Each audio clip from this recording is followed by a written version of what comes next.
We'll get to those stories in moments, but we're back on Tropic Watch. It's been an active hurricane season. We're now tracking Tropical Storm Gamma as it moves over the northern Yucatan Peninsula. Fortunately, the storm doesn't appear to be a threat to us, but we are keeping an eye on another potential system. Christiana here now to talk about what's going on. Yeah, Kelsey, it's like you said, the Tropical Storm Gamma isn't a threat for southeast Texas as it stalls near the northern coast of the Yucatan Peninsula. It's sustaining 60-mile-per-hour winds.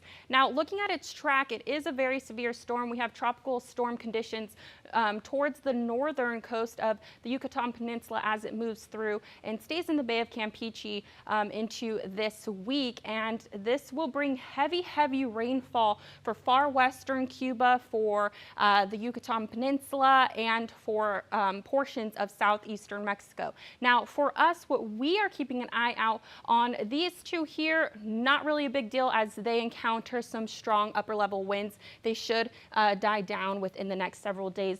But I'm just going to go ahead and call this Tropical Depression 26 because it's already sustaining 35-mile-per-hour winds, and it takes 39-plus-mile-per-hour winds for a storm to really get a name. So this is going to be Delta. So this storm is hanging out there in the central Caribbean Sea. It looks like it's going to come into the central Gulf of Mexico. Now, looking at the spaghetti plotting, on Tuesday comes straight through the central Gulf of Mexico. It will go into the northern Gulf Coast on late next this week, and then makes a shift towards the Louisiana coast and then towards the upper Florida panhandle. Now, it is still lots of uncertainty of the strength of this storm and of where it's going to go, the track of the storm. Now, this is forecasted as it moves towards the northern Gulf Coast to be a hurricane by late next week. So already hurricane